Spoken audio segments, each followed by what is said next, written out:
السلام علیکم رحمۃ اللہ وبرکاتہ۔ قرآن مجید میں سورہ بقرہ کی آیت نمبر 2 کی تفسیر یہ ہے، یعنی اس کتاب کی ہر بات کسی شک و شبہ کے بغیر درست ہے۔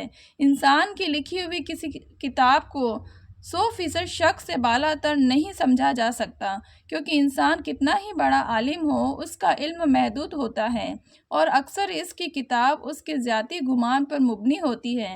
لیکن چونکہ یہ کتاب اللہ تعالیٰ کی ہے جس کا علم لامحدود بھی ہے اور 100% یقینی بھی، اس لیے اس میں کسی شک کی گنجائش نہیں۔ کسی کو شک ہو تو یہ اس کی ناسمجھی کی وجہ سے ہوگا۔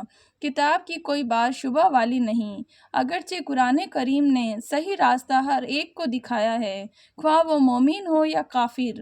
اس لیے اس کے معنی کے لحاظ سے اس کی ہدایت سب کے لیے ہے، لیکن نتیجے کے اعتبار سے دیکھا جائے تو اس ہدایت کا فائدہ انہی کو پہنچتا ہے جو اس کی بات کو مان کر اس کے تمام احکام اور تعلیمات پر عمل کرے۔ اس لیے یہ فرمایا گیا ہے کہ ہدایت ہے ڈر رکھنے والوں کے لیے، جو بے دیکھی چیزوں پر ایمان لاتے ہیں۔ الگ ڈر رکھنے کا مطلب یہ ہے کہ انسان یہ بات ہمیشہ پیش نظر رکھے کہ اسے ایک دن اللہ کے حضور اپنے تمام اعمال کا جواب دینا ہے، لہٰذا مجھے کوئی کام ایسا نہ کرنا چاہیے جو اس کی ناراضگی کا باعث ہو۔ اسی خوف اور دھیان کا نام تقویٰ ہے۔ بے دیکھی چیزوں کے لیے قرآن کریم نے غیب کا لفظ استعمال فرمایا ہے۔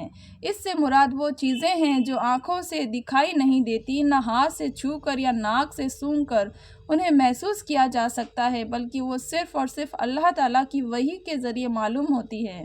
یعنی یا تو قرآن کریم میں ان کا ذکر ہے یا حضرات صلی اللہ علیہ وسلم کے وحی کے ذریعے وہ باتیں معلوم کر کے ہمیں بتائی ہیں، مثلاً اللہ تعالیٰ کی صفات، جنت دوزخ کے حالات، فرشتے وغیرہ۔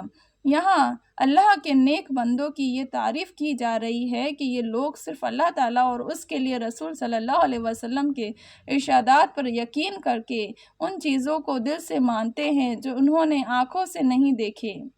یہ دنیا چونکہ امتحان کی جگہ ہے، اس لیے اگر یہ چیزیں آنکھوں سے نظر آ جاتی اور پھر کوئی شخص ان پر ایمان لاتا تو کوئی امتحان نہ ہوتا۔